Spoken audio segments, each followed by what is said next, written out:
Hi everybody, welcome back to my channel. अगस्त का महीना शुरू हो चुका है और ये महीना मेरे लिए बहुत बहुत बहुत स्पेशल है बिकॉज अगस्त के महीने में मेरा दोबारा जन्म हुआ था। August actually 10th of August is Jen's birth date. तो दैट्स व्हेन मुझे माँ बनने की ये खुश नसीबी मिली, टच वुड। या बट एक और चीज है जो अगस्त के बारे में बहुत बहुत स्पेशल है, वो ये है कि 1st to 7th of August is breastfeeding week, international breastfeeding awareness week. ये तो मैं नहीं जानती, बट जो मैं जानती हूँ वो ये that breast feeding is the most toughest thing you will ever do in your motherhood journey, of course second to actually giving birth. पर unfortunately ये बात आपको कोई बताता नहीं है, but I want to take this opportunity and tell you a lot of things जो breast feeding के बारे में आपको कोई नहीं बताता है। पर इस ब्लॉग में मैं आपको अपनी ब्रेस्ट फीडिंग जर्नी के बारे में बताऊंगी, द गुड बैड अगली, और फिर इवेंचुअली मैंने जैन को कब और कैसे वीन ऑफ किया। I am gonna tell you all, so stay tuned. तो सबसे पहले मैं आपको ब्रेस्ट फीडिंग की सबसे इंपॉर्टेंट बात बताना चाहती हूँ। आपकी ब्रेस्ट फीडिंग जर्नी उतनी इजीली या उतनी नेचुरली शुरू नहीं होती है जितना आप सोचते हो या इमेजिन करते हो, या जितना आपने किताबों में पढ़ा है या मूवीज में देखा है या किसी के मुंह से सुना है। It's not so easy. Your baby has to learn to latch, your body has to learn to lactate, your milk glands take their own time. तो जैसा हम इमेजिन करते हैं कि ओ माय गॉड हमारा बच्चा हमारी गोद में आएगा और ये ब्यूटीफुल ब्रेस्ट फीडिंग की जर्नी शुरू हो जाएगी and you will bond with your baby instantly and all that, because that's how we are built, और एनिमल्स भी ऐसे ही करते हैं, इसलिए हमारा भी बहुत नेचुरली होगा। ऐसा नहीं होता है। ब्रेस्ट फीडिंग जर्नी की शुरुआत सबकी मुश्किल ही होती है, किसी की कम किसी की ज्यादा, लेकिन मुश्किलें सबकी जर्नी की शुरुआत में आती हैं। So if you are a new mom या if you are a mom to be, please don't have these unrealistic expectations. और अगर आपको परेशानियां आ रही हैं, please do not give up so easily. But having said that, if you have tried your 100% और उसके बावजूद भी अगर आप किसी भी वजह से ये ब्रेस्ट फीडिंग जर्नी आगे नहीं लेकर जा पा रहे हैं, please don't feel guilty. A fed baby is the best baby. अब तो ये फ्रेज मुझे ठीक से याद भी नहीं है, but I hope I said it the right way. It doesn't matter, बच्चे का पेट भरा होना चाहिए। In fact I am gonna share a fun fact with you. I am a formula fed baby, my brother is a formula fed baby and so is my sister, because मेरे mom के तीनों बच्चे सी सेक्शन से हुए थे। And पहले जो C section था उसमें जो टाके हैं वो कुछ अलग तरीके से लगाए जाते थे इन अ वर्टिकल वे आपके पेट पे। तो मेरी मम्मी को बैठने में बहुत प्रॉब्लम होती, तो she did not even start her breast feeding journey. We were formula fed, and I'll be honest with you, we are doing just fine as compared to my other friends who are breastfed. तो जो भी हमें बोला जाता है, of course it's good for the baby and if you breastfeed exclusively, but अगर आप नहीं भी कर पाए हैं तो ये गिल्ट में ना रहें। अगर आप अपने बेबी की ओवरऑल वेल बीइंग और ओवरऑल हेल्थ पे आगे जाके ध्यान रखेंगे तो your baby is gonna be healthy and you are gonna be happy. And now, without wasting any more time, I'm going to tell you about my breastfeeding journey. Zen is a C-section baby, and मुझे याद नहीं है कि उसकी first feed breast feed थी या formula feed थी, क्योंकि मैंने इतनी सारी किताबें पढ़ी थी और काफी लोगों से पूछा था, तो मुझे पता था कि वो first feed of the baby is very important. अब कुछ टर्म्स भी हैं वो about that milk, you can google it. That milk has to reach your baby and all that, but मुझे नहीं पता, I was unconscious. तो मैं जैसे ही जागी, I asked the nurse कि where is my baby? तो she said कि we are bringing him, he's gone for sponge bath or something like that. तो मैंने कहा but उसको first feed हो गया? She said हाँ. I said what did you give? She said आपका ही पिलाया दूध। तो I was like मुझे तो याद नहीं है। She's like, nahi, you were unconscious, but we fed the baby on your chest. I don't know that. And I would like to believe that kind lady. But I remember कि फिर कुछ देर बाद जैन को लेकर आए, and newborn babies feed often, so they gave him to me and I put him on my chest, and thankfully thank heavens that he latched, and he latched immediately. Or the nurses were so surprised, the doctors were so pleasantly surprised, and I was too, because it felt very weird but then I knew it was the right thing to do, so that was great. But Zen was feeding too often. तुम काफी लोग मुझे कह रहे थे कि उसका पेट भर रहा है क्या, and I am a new mom, right? अब मुझे कोई बोलेगा बच्चे का पेट भर रहा नहीं भर रहा, तो I have answers, but that time I did not have answers. तो मैं खुद भी सोच रही थी। फिर तब I didn't have a breast pump, तो मैंने हॉस्पिटल का ब्रेस्ट पंप यूज किया, and I tried pumping my milk out on the first day और second day. It was only 10 ml, और मैं इतनी हार्ट ब्रोकन थी, इतनी शैटर्ड थी, मैं आपको बता नहीं सकती। And there were nurses and the doctor came, and मेरा मुंह इतना उतरा हुआ था, I was like what's happening? Doctor said it's okay. It takes 1 week for your milk glands to develop, for them to start lactating properly, and all that. So I was like कि this is not right, this is not how I imagined it, this is not, अब मतलब breastfeeding शुरू हो भी गई है, but is my milk not enough, am I ever going to lactate or not? फिर उन्होंने मुझे कुछ लड्डूज बताए, कुछ प्रोटीन बार्स थी which help you lactate better, and slowly the doctor was right. In a week's time, the lactation was at full swing. Zen was latching properly, and touch wood, it was amazing. But that was not the end of my challenges. I had other challenges like back pain, like cluster feeding, like me falling sick, like Zen falling sick. So all the more cluster feeding, that staying awake in the night and feeling lonely, and just feeling, I don't know, depressed, because that was postpartum depression. And आपको लगता था कि आप अपनी इस journey पे बस अकेले हो। That's exactly what I felt, and that's not true, but उस समय आपको यही लग रहा होता है। तो of course I had my own challenges, but जब आपका बेबी 6 महीने का हो जाएगा, it does get better. Your baby will start reacting, your baby will start laughing, smiling, communicating, and of course तब तक तो आप प्रो हो चुके होगे ये ब्रेस्ट फीडिंग के। उसके बाद ऑब्वियसली आपकी चॉइस है whether or not you want to continue this breastfeeding journey। 6 month exclusive करना चाहिए।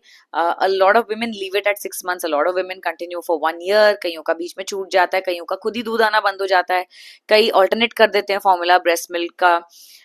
ऑनेस्टली 6 महीने बाद मुझे बहुत अच्छा लगने लगा था। I used to love this bonding time, so I continued, और मैंने सोचा था कि I will continue it till 1 year, but I actually landed up breast feeding Zen for 2 whole years। Amazing! और ये सुनकर कई लोग बहुत हैरान होते हैं, कई लोग बहुत खुश होते हैं, कई लोग बड़े शॉक हो जाते हैं, और कई लोग मुझे कंग्रेचुलेट करते हैं जैसे मैंने कोई तीर मारे हो। बट अब मुझे लगता है कि तीर मारे हैं। So if no matter how long you breastfed your baby, whether it's 6 months or 1 year or 2 years, you deserve to be congratulated if you have been able to do it successfully. तो ये तो रही वो बात, but इससे पहले कि हम आगे बढ़े, there are few myths that I want to bust over here. दूध पियोगे तो दूध आएगा, रॉन्ग। नहाओगे, सर्द होगे, और फिर दूध पिलाओगे तो बच्चे को सर्दी हो जाएगी, रॉन्ग। आप चने वने खाओगे तो बच्चे को गैस होगी, राइट। आई डोंट नो उसका साइंटिफिक रीजन क्या है, but I have seen it through my experience, so that happens. आप जितना लाइट खाना खाओगे, जितना इजिली डाइजेस्टेबल खाना खाओगे, उतना ही आपके बच्चे को कॉलिक कम होगा, बिकॉज आपके मिल्क से जो भी न्यूट्रिएंट्स जा रहे हैं it's going into the baby stomach directly, तो उसको कॉलिक उतना ही कम होगा जितना लाइट खाना आप खाएंगे। बट दैट डजंट मीन आपको ब्लैंड खाना खाना है, but definitely try avoiding chane, chole, rajma, and something that's heavy on your stomach too. So that's right. बच्चे का पेट नहीं भरता इसीलिए वो क्लस्टर फीड कर रहा है बार बार, wrong. Newborn babies any time until 6 months they do this, क्योंकि उनके माइलस्टोन्स आ रहे होते हैं अलग अलग, so they do cluster feeding. So that's also one of the myths that I would like to bust here. Moving forward, मैं आपको अपनी वीनिंग जर्नी बताऊंगी, और उसके बाद हम फिर कुछ और मिथ्स बस्ट करेंगे। And now let's move forward to how I weaned Zen at 2 years, because 2 साल में बच्चे बहुत समझदार हो जाते हैं, और 1 साल के आसपास ही लोग मुझे बोलने लग गए थे कि अरे अभी आपको शर्मिंदा करेगा, दूध मांगेगा, अब इसको वीन कर दो, ये कर दो, वो कर दो। I got this advice from a lot of people, but it didn't feel right. तो इफ यू आर डन, और अगर आपको लगता है कि आपका हो गया and you are feeling embarrassed या you are feeling tired, please wean your baby as you like. लेकिन if you are not done, तो फिर किसी का प्रेशर ना लें, किसी की बात ना सुने। 1 साल तक तो आपको मदरहुड की सारी चीजें समझ में आ ही चुकी होंगी, और ये भी समझ में आ चुका होगा कि सुनो सबकी, करो अपनी। So that's exactly what you should do. तो 1 साल में मुझे बहुत सारे सजेशंस आ रहे थे, but I didn't want to, it didn't feel right. 1 साल में भी वो बच्चे बहुत छोटे होते हैं और आई वॉज जस्ट लाइक ये अभी बहुत छोटा है, I don't want to put him through those days, that trauma in his mind कि I don't know, that was just like he was, that was our bond together, so I didn't want to do it. 1.5 साल में भी मैंने एक बार कोशिश की, but मेरा मन ही नहीं मान रहा था. I was just like okay, सबका वीन हो गया, मैं भी कर देती हूँ, बट मेरा मन नहीं मान रहा था. Finally at 2 years I decided to wean him, and मेरे में इतनी हिम्मत आई भी इसलिए because he had started developing a cavity in his tooth. तो मैं भागी डेंटिस्ट के पास, मैंने कहा कि ये कैसे, हम तो उसको चॉकलेट भी नहीं खिलाते, वो जंक फूड भी नहीं खाता, मैं तो ब्रश भी कराती हूँ, फिर ये कैविटी कैसे आई? तो the dentist said the only logical explanation to this is कि मिल्क डिपॉजिट हो रहा है. ऑब्वियसली रात भर अब बच्चा ब्रेस्ट फीड पे होता है, तो उसके बाद तो आप ब्रश नहीं कराते हो, राइट? तो आई वाज लाइक फिर अब क्या करें? तो शी सेड सी, अब हम इसको रिवर्स तो नहीं कर सकते, but I suggest that you stop breast feeding और रात को ब्रश ब्रश करा के सुलाओ, दैट्स इट. तो आई was like okay, and I think that give me the strength. अब तक मैं हिम्मत नहीं जुटा पा रही थी, लेकिन जैसे ही मैंने डॉक्टर के मुंह से सुना कि उसके दांत खराब हो रहे हैं because of the milk deposit, मेरे में पता नहीं कहाँ से हिम्मत आ गई, और मैं धीरज को बोल ही रही थी कि धीरज आप ना अगले महीने 2-4 छुट्टियां लेना और मैं अलग रूम में सोऊंगी और आप ना उसको संभाल लेना, फिर उसका ब्रेस्ट मिल्क छूट जाएगा. एंड ही वाज लाइक या लेट्स डू इट. पर जिस दिन मैं डॉक्टर से ये सुन के आई, पता नहीं मुझे क्या हुआ, उस दिन रात को ही ही asked for breast milk and I said no, mumma को आउची हुआ है, I can't give you. And सब सो चुके थे एंड धीरज भी हैरान उठ गए कि बच्चा रो रहा है, क्या हो गया? ही सेड क्या हुआ, मतलब हमने तो अगले महीने का डिसाइड किया था. मैंने कहा नहीं धीरज, 1 महीने में तो उसके दांत और खराब हो जाएंगे, I can't take that chance. I said आप सो जाओ, I will take him out.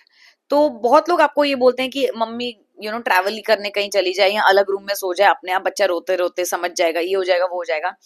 I was like I am not going to do that. और धीरज भी उस समय obviously he was shooting, he was very busy, so I was like मैं ये नहीं करूंगी, मैं अपनी नैनी को भी नहीं बुलाऊंगी, बिकॉज माँ तो माँ ही होती है यार. तो मेरे लिए क्या वर्क किया वो ये था कि जैन के पास मम्मा का बुबू नहीं था, पर मम्मा थी. तो I think that really kind of help pacify him. He felt like we are in this together. This is a crisis for both of us, not him alone. तो मैं उसको दूध पिलाने से मना कर रही हूँ, ये मेरी भी प्रॉब्लम है और उसकी भी प्रॉब्लम है, और हम साथ में मिलके इससे डील करेंगे या जो भी करेंगे. सो नॉट हैविंग बुबू was a problem, but having mumma was I think was something that was very pacifying to him. Of course मुझे कुछ 3-4 दिन लगे, शुरू के 2 दिन बहुत टफ थे, पर तीसरे दिन वो पूरी रात सोया.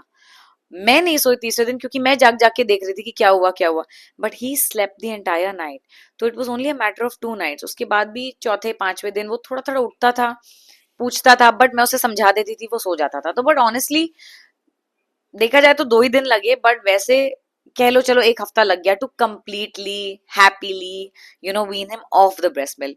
तो इतना मुश्किल नहीं होता है, but please don't go for कि मैंने कोई दवाई लगा ली, मैंने कोई नीम लगा दिया, कुछ कड़वा लगा दिया. That is not the trauma I wanted to give my child, and that's not the trauma I want any of you to give. और अगर आप कोई दवाई लाए हो, पहले खुद चाटो and then decide if you want to give it to your child, because मैंने वो दवाई खुद चाटी and I hated it. It was the worst thing ever. It was the worst punishment you can give to your child. So please don't put any dawai, any neem. Talk to your child, distract your child, TV दिखा दो, अलग room में चले जाओ if it works for you. कुछ alternate cow milk दे दो, पानी दे दो, खेलो उनके साथ, नाचो, उन्हें ड्राइव पे ले जाओ, उनको कहीं भी कुछ भी कराओ, पर वो दवाई मत चटाओ. जितना हो सके दवाई मत चटाओ यार. Okay, now it's time to bust some myths about weaning. अगर आपने अपने बच्चे को जल्दी वीन कर दिया या बहुत लेट वीन किया, आपसे वो बहुत ज्यादा अटैच हो गया, तो वीन होने के बाद आप दोनों का कनेक्शन लूज हो जाएगा. Not true. अगर आप अपने बच्चे को कभी भी ब्रेस्ट मिल्क दो ही ना, तब भी आपका वही कनेक्शन रहेगा. और अगर आप उनको 6 महीने में वीन करो, चाहे साल भर में, चाहे 2 साल में, आपका कनेक्शन नहीं लूज होगा. They are your children after all. Second, breast feeding अगर आप वीन ऑफ कर देते हो तो आप मोटे हो जाओगे. अब आई हर्ड दैट कि ब्रेस्ट फीड करते रहते हैं तो इट बर्न्स कैलोरीज, तो आप पतले हो जाते हो, but that's also not true. और फिर वीन ऑफ करने के बाद आप मोटे हो जाते हो, वो भी सही नहीं है. मिथ नंबर 3, अगर आप अपने बच्चे को ब्रेस्ट मिल्क नहीं दोगे तो उसको इनफ न्यूट्रिएंट्स नहीं मिलेंगे. Not true. There are a lot of dietary products that you can give him, जिससे उनको protein, nutrients, vitamins सब कुछ मिलेगा. In fact, the children start eating better after you wean them off breast milk. वरना वो comfort ढूंढते हैं, बस पेट भर गया, आधार हो गया, चलो. But जब आप breast milk से wean off कर देते हो completely, तो they start eating better, if that helps.